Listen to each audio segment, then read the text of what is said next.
Oh putain.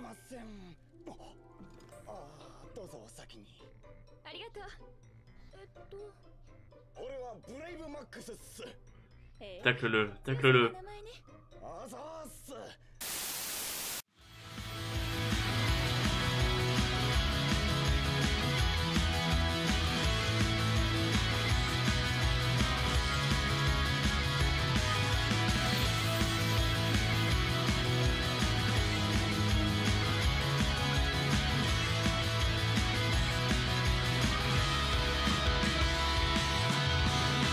Into the plains!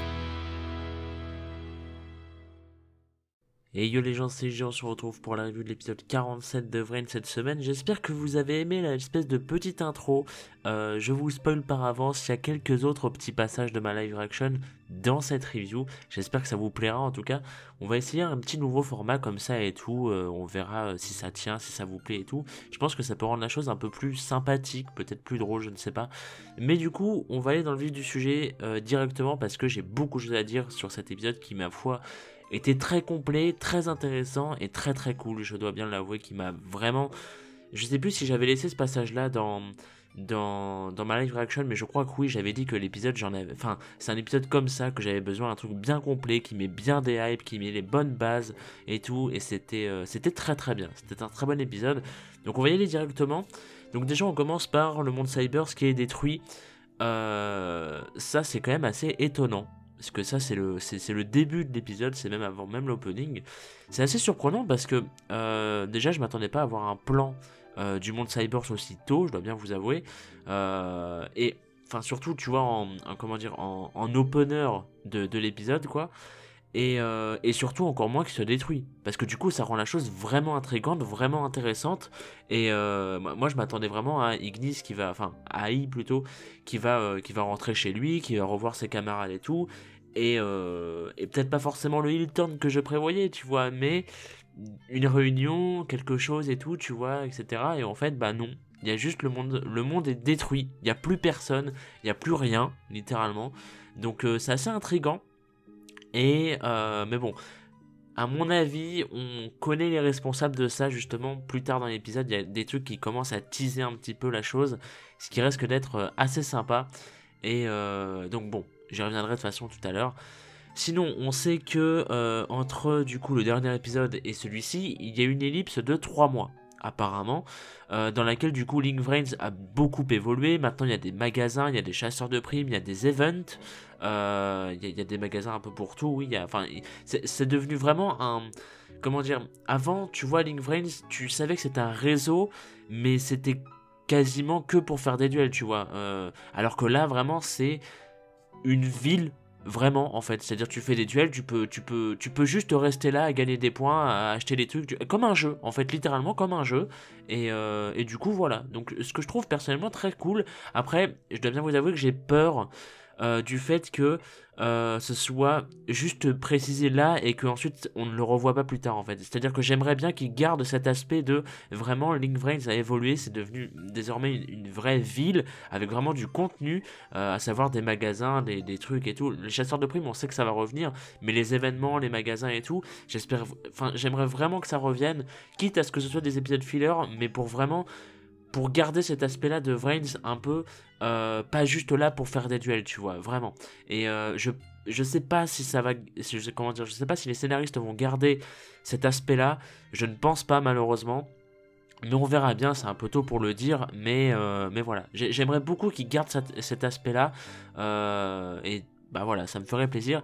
Et du coup, là, je vais dire quelque chose qui va en étonner plus d'un, mais je trouve que c'était une très très bonne idée de montrer toutes les nouveautés de Vrains du point de vue de Naoki. Voilà, parce qu'en fait, en gros, tout l'épisode, c'est Naoki qui nous montre le nouveau Link Vrains, lui en découvrant à moitié aussi. Et c'est très bien, enfin, c'est très simpliste, c'est très basique, c'est évident, c'est comme je le dis assez souvent, c'est une technique de base de l'animation japonaise, tu montres au travers d'un perso, tu vois. Mais pour le point de vue de Naoki, qui est un fan en plus de Vrines et tout, en plus il peut voir, il voit les nouveaux persos, etc. Enfin, c'était bien fait, vraiment pour une fois c'était bien fait, Naoki a une bonne utilisation, ce qui est assez rare, vous allez me dire, et je vais vous répondre que oui, évidemment, mais, mais du coup voilà, Naoki pour le coup a vraiment servi, et c'était vraiment cool, en plus il était pas trop chiant pour une fois, bon, il y a eu l'altercation avec Emma que vous allez peut-être voir, c'était, voilà, j'étais pas bien, hein. Je dois bien vous avouer que Naoki qui fait du gruge à Emma, j'étais pas tout serein, bon, euh, et justement en fait Naoki vu qu'il découvre Link Vrains, et ben nous on apprend avec lui qu'une prime a été placée sur Playmaker, en fait une prime de 500 000 gains. Alors ils disent les rewards, donc c'est des gains, donc on va dire que c'est la monnaie. Euh, et en fait, nous on comprend pas, tu vois, pourquoi est-ce que Playmaker a une prime, ça n'a aucun sens, surtout qu'il a sauvé le monde, donc tu vas pas chasser quelqu'un qui a sauvé le monde, ça n'a aucun sens en fait. Et justement à ce moment-là, c'est assez cool, aussi assez intéressant, je vais y arriver. En fait, il y a Queen, qui est donc un nouveau personnage, qui est la nouvelle boss d'Akira. Elle lui explique en fait que après la destruction de la tour des Anouilles, tout ça, la Sol a finalement trouvé le monde Cybers, mais il n'y avait aucune IA qui était présente à ce moment-là. Donc est-ce que du coup ils ont détruit, enfin est-ce que c'est la Sol qui a détruit le monde Cybers pour chercher les IA mais ils les ont pas trouvés, ou est-ce que quand ils sont arrivés les IA n'étaient plus là et le monde était déjà détruit? Parce que ça elle ne l'a pas précisé, elle a juste précisé que les IA n'étaient pas là à ce moment-là, c'est tout. Donc du coup tu vois ça laisse en question le qui a détruit en fait. Et c'est ça qui est intéressant. Et donc la Sol du coup veut capturer Playmaker ainsi que son Ignis, parce que du coup si l'Ignis n'est pas rentré, enfin s'il n'y a aucun Ignis dans le monde Cybers, c'est qu'ils sont restés là-bas. Enfin c'est qu'ils sont restés dans le monde réel entre grosses guillemets, ou qu'ils y sont allés tout simplement, et que donc Playmaker a toujours haï. En gros c'est leur logique. Et donc ce dernier doit savoir des choses évidemment, donc bah voilà, il faut l'interroger, il faut le capturer. Je dois vous avouer que je trouve ça un peu redondant, mais en même temps ça peut faire sens plus tard, parce que là on connaît pas tout justement en fait, et c'est ça qui est intéressant, c'est qu'on connaît pas tout. Alors après s'ils veulent juste le capturer pour capturer l'Ignis, pour avoir des infos et tout, je trouverais pas ça très fou, je dois bien vous avouer, je serais assez déçu, mais pour l'instant je me dis il y a quelque chose, là c'est la surface, il y a quelque chose d'autre en amont en fait, tu vois, donc c'est ce que je me dis, et j'espère que c'est le cas. Bon après on verra ça plus tard. Et donc Akira du coup est nommé à la tête d'une organisation de chasseurs de primes, dont un groupe de chasseurs de primes qui est formé par Go. Donc Go qui n'est plus catcheur mais qui est donc un chasseur de primes, encore une fois, je le répète. Ce qui est un chemin, comment dire, très étrange mais très intéressant également pour Go, et j'aime beaucoup cet aspect là, j'y reviendrai plus tard parce que je sais qu'il y en a qui ont eu des plaintes, entre grosses guillemets on va appeler ça comme ça, vis-à-vis de pas du développement mais du futur et du futur rôle de certains persos à cause de ce qu'on voit dans l'opening, l'ending et dans l'épisode aussi. Mais j'y reviendrai plus tard. Voire peut-être dans une vidéo, je ne sais pas. Et du coup, on change totalement de registre. À un moment, on a Naoki qui rentre dans une espèce de hall en fait. Et il voit deux pingouins qui foutent la merde. En fait, j'ai trouvé ça intéressant de noter ce passage. Pourquoi? Parce que ça nous apporte des infos qui sont, à mon sens, très intéressantes pour le futur de Vrines, parce qu'ils peuvent vraiment ressortir ça plus tard. En fait, c'est des pingouins qui, on va plutôt traiter ça comme ça. Normalement, en fait, on peut pas se battre dans Link Vrines, on peut pas, la violence est interdite, littéralement, tu vois, c'est un truc de paix et tout, on n'a pas le droit de rentrer en conflit, etc. et tout, sinon, je sais pas, tu dois te faire déconnecter ou des conneries comme ça, tu vois, un peu comme un chat dans un jeu, je ne sais pas. Et donc, du coup, malgré ça, il y a deux avatars de pingouins qui foutent la merde parce qu'en fait ils se sont auto-modés. C'est ce qu'ils expliquent. C'est-à-dire que vous savez, on met des modes par exemple dans des jeux. Par exemple dans Skyrim, tu mets un mode, et bah t'es pas le perso de Skyrim, tu peux être Homer Simpson, tu vois par exemple. Tu peux changer ton apparence, tu peux te. En fait, ça te fait littéralement devenir un cheater. C'est-à-dire que tu peux avoir des pouvoirs et tout. C'est un truc illégal en gros. Et donc du coup, ils se sont, oui, auto-modés avec des programmes illégaux du coup, et ce qui fait que du coup ils peuvent attaquer, c'est-à-dire que maintenant il y a l'un des deux pingouins, il peut faire un espèce de Thunder Punch et tout, enfin c'est n'importe quoi et c'est assez drôle. Quel enfer! Et du coup, ils font un peu la terreur comme ça et tout, tu vois.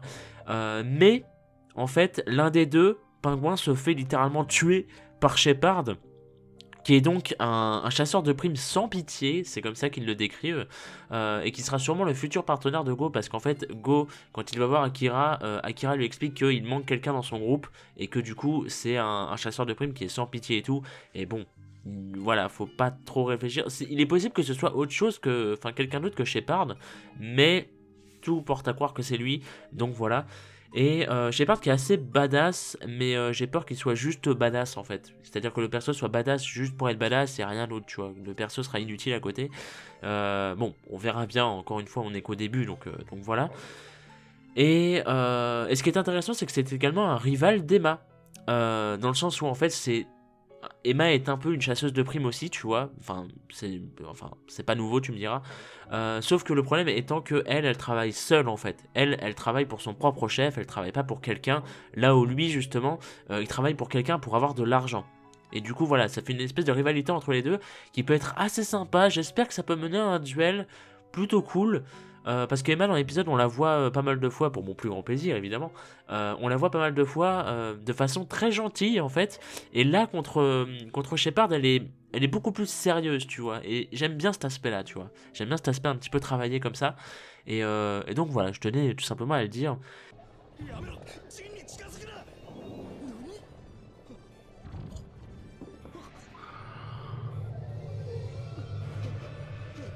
C'est une Ignis. Oh, c'est tellement une Ignis. Quoique, bah non, c'est pas,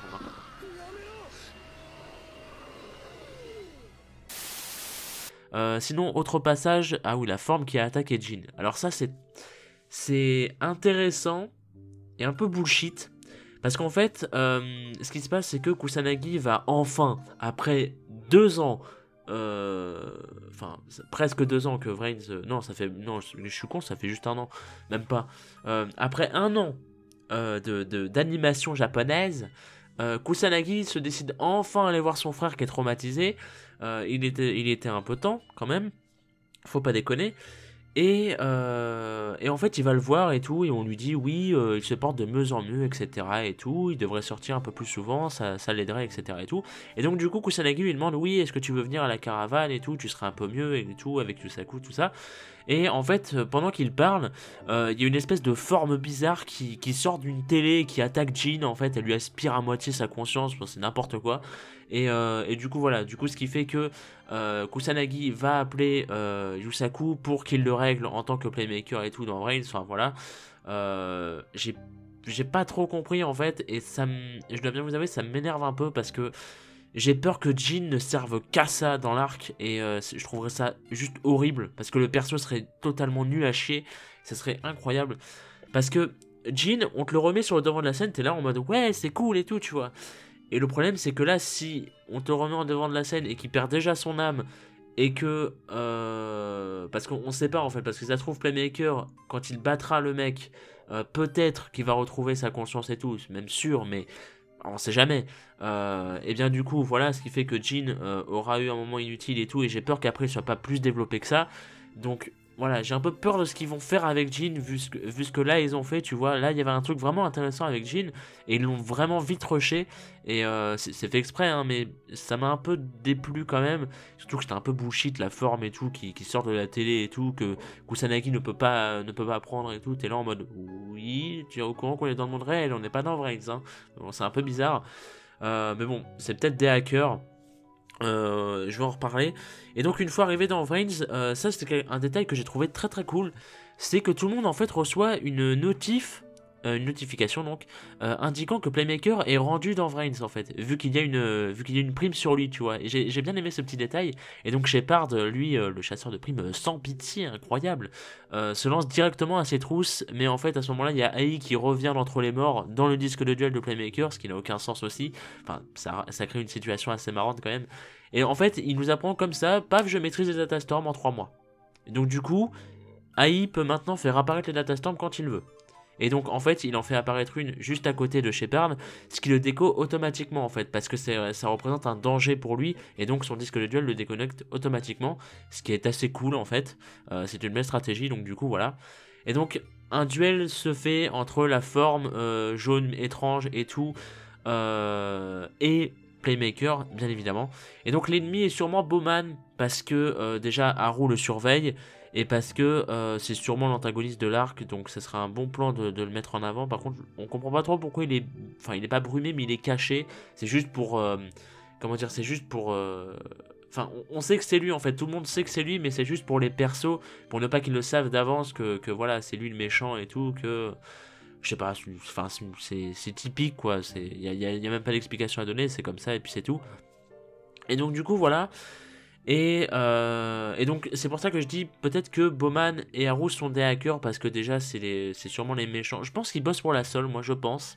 Pour l'instant on n'a pas encore d'infos bien évidemment, mais je pense qu'ils bossent pour la Sol, et du coup ça expliquerait pourquoi ils sont... Enfin genre le mec arrive à avoir une forme, il arrive à passer d'une télé au monde réel sans se faire toucher physiquement par Kusanagi, tu vois. Enfin ça emploie forcément des choses, et donc du coup tu te dis que c'est pas juste des merdes, c'est pas des randoms, c'est pas juste des mecs comme ça et tout.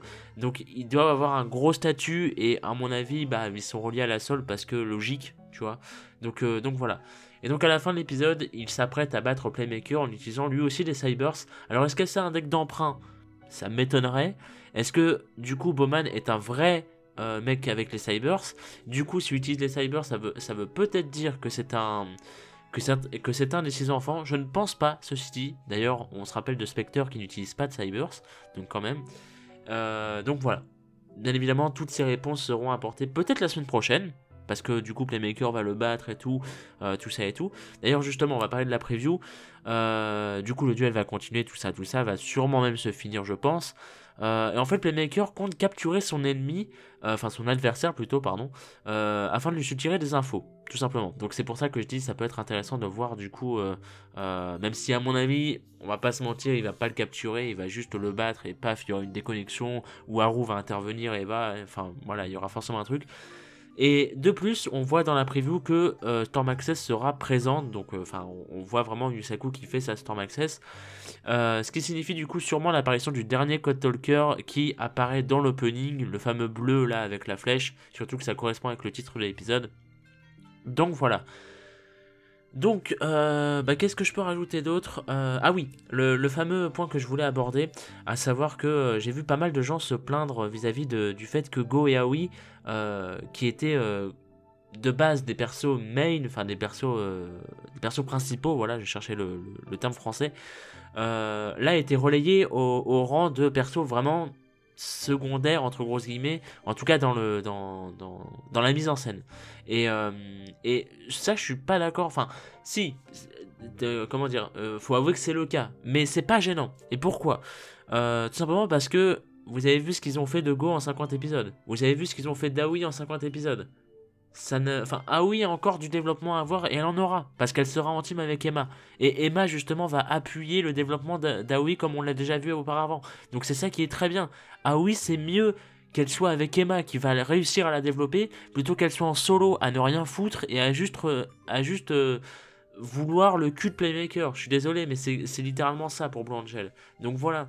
Et pareil pour Go, dans un sens, dans le sens où être catcheur, ça lui a apporté littéralement rien, et là il va être chasseur de primes, il sera beaucoup plus relié aux intrigues et tout, aux persos, etc. Il peut y avoir beaucoup d'interactions, peut y avoir beaucoup de trucs, surtout que comme je l'avais dit dans ma live reaction, ça fait que Go bosse pour la Sol, peut y avoir un espèce de truc qui peut se dérouler, genre Playmaker quand il va attaquer la Sol, il sera contre Go et tout. Enfin, il peut y avoir plein de choses vraiment très intéressantes qui découlent de ce genre de développement, justement, enfin de ce changement de pas de personnalité, mais de rôle. Voilà, pardon, c'est ça que je cherchais, c'est un changement de rôle littéralement pour Go, et je trouve que c'est très intéressant parce que le perso était vraiment devenu inintéressant au possible pour moi, hein, et enfin, ne niez pas, le perso ne vous intéressait pas, il ne vous gêne pas, mais le perso il a rien d'intéressant, Go. Donc le fait est que là il va redevenir plus intéressant qu'il n'aurait pu l'être en restant catcheur, et c'est ça que j'aime beaucoup. Surtout qu'il sera avec d'autres gens et tout, donc ça peut être vraiment cool parce que tu peux garder cet aspect de Go est plus fort que tout le monde, mais en même temps il est différent, tu vois. Et c'est cool. Et ils seront pas. En fait, ça je pense que les gens se plaignent parce que, à mon avis, ils ont peur peut-être que les persos soient délaissés contrairement à Takeru qui va prendre une place peut-être bien trop importante, mais faut comprendre que Takeru c'est l'un des 6 enfants, Go et Aoi ne le sont pas, et donc là en fait la saison va vraiment se concentrer sur ça et sur le développement de Yusaku. Il était temps que ça se fasse, donc je vois pas pourquoi les gens se plaignent, et au contraire c'est une très bonne idée parce que Go et Aoi comme ça ne vont pas prendre inutilement de la place en devant. Vous voyez ce que je veux dire? Dans le sens où là, ce seront des persos secondaires, mais qui auront toujours une importance, qui auront toujours une bonne place. Ils auront juste plus la place comme avec Playmaker. Mais ça leur servait à rien d'avoir ça, juste à gâcher beaucoup de temps. Donc là, c'est très bien en fait qu'ils ont fait, et c'est pour ça que ça me hype, parce que je me dis là le fait de mettre quasiment tout le monde en binôme, c'est très bien pour tout le monde en fait, parce que Emma comme ça, elle aura l'importance d'être à côté de Aoi, et Aoi aura toujours son importance, sauf qu'elle sera en plus développée avec Emma. Go pareil vis-à-vis d'Akira, il aura toujours un peu son importance et tout, sauf qu'en plus il aura plus, il sera beaucoup plus intéressant, il aura beaucoup plus d'interactions. En plus vis-à-vis d'Akira ça peut être assez cool aussi, parce qu'il y aura le point de vue de la Sol à côté, donc ça peut être très cool aussi. Et pareil pour Takeru, Yusaku, ça risque d'être absolument génial ça. Mais du coup voilà, je voulais revenir là-dessus et vous exprimer mon point de vue. Alors rien n'est sûr, mais ouais, du coup vu que rien n'est sûr, je préfère ne pas en parler, parce que si jamais je le fais pas, ça va encore attirer des foudres, donc je ne préfère pas. Mais du coup voilà, je voulais en parler. Et j'espère que c'est bien compris pour tout le monde, et j'espère que vous me rejoindrez sur ce point de vue là. Sinon tant pis, hein, c'est pas grave, écoutez, j'ai raison, vous avez tort, c'est bien connu. Mais plus sérieusement voilà, donc merci à vous, dites-moi votre avis sur cet épisode qui pour le coup moi m'a vraiment redonné, je sais pas si on peut dire confiance en Vraise, mais m'a vraiment redonné en tout cas un bon espoir, et franchement c'est ce qu'il me fallait pour Vraise, donc j'en suis très content. Est-ce que vous, il vous a hypé aussi? Est-ce qu'il vous a redonné un second souffle pour l'animé de Vraise peut-être? Voilà, dites-moi vos impressions sur cet épisode dans les commentaires. Je suis désolé pour la review qui est un petit peu longue. Pour la semaine prochaine, j'essaierai peut-être de faire passer des gens. Alors, une personne, mais j'essaierai peut-être, parce que déjà ma connexion est un peu réglée, et parce que j'aimerais surtout avoir l'avis des gens sur la fin du dernier arc et sur le début de celui-ci, pour voir un peu leur impression. C'est très important pour moi en tout cas. Donc voilà, donc j'essaierai de faire ça la semaine prochaine, et puis bah voilà, donc merci à vous, rendez-vous la semaine prochaine et des bisous.